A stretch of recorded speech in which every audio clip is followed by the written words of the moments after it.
তেল পান এই দুইটা সমন্বয় 2025-এ আমাদেরকে যতটুকু দিয়েছে, মার্চ মাসে যতটুকু দিয়েছে তার চাইতে বেশি দিয়েছে এবার। 2026-এ মার্চ মাসে তার চাইতে বেশি দিছে। 2025-এর এপ্রিলে যতটুকু দিছে তার চাইতে বেশি দিতেছে। কিন্তু মানুষ প্যানিক হইয়া কিছু কিছু বাইকার বাসায় মজুত করা বা কেউ কেউ মজুত করে এই তেলের সংকট করতেছে। এখন তো দেখতেছেন বিডিআর আর্মি যারা আছে তারা রেট দিতেছে, বিভিন্ন জায়গায় পাচ্ছেও, তেল পাচ্ছেও। তো এই কেন তেলটা পাবে? আর মানুষ এইরকম করবে কেন?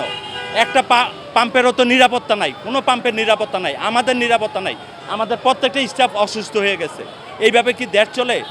দেশের জনগণ যদি এরকম করে তাহলে কি দেশ চলবে? অর্থাৎ আপনি মনে করছেন যে এই সংকটের আগে সরকার যে তেল দিছে তার তার চেয়ে তো বেশি দিচ্ছে, বর্তমানে বেশি দিছে, তারপরও সংকট। আগে আমরা 2 দিনে 1 দিনে যে তেল বিক্রি করতাম, এখন 6 ঘন্টায় 4 ঘন্টায় ওই তেল বিক্রি হয়ে যায়। এবং সবাই আইসা মেশিন খালি হওয়া পর্যন্ত জোর করে দেখে যাচ্ছে।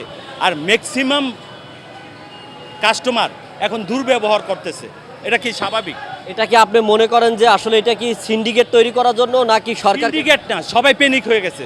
সবাই মনে করতেছে তেল টান পড়ে যাবে, যে যতটুকু নিতে পারতেছে লুটের মতো করতেছে। এখন নিরাপত্তার জন্য আপনাদের কি প্রয়োজন? নিরাপত্তার জন্য আমাদেরকে পুলিশ দেয়, পুলিশও পারে না, কেউ পারতেছে না পাবলিককে ইয়ে করতে। এই যে দেখেন, এই দেখেন কি অবস্থা, ওইদিকে ধরেন।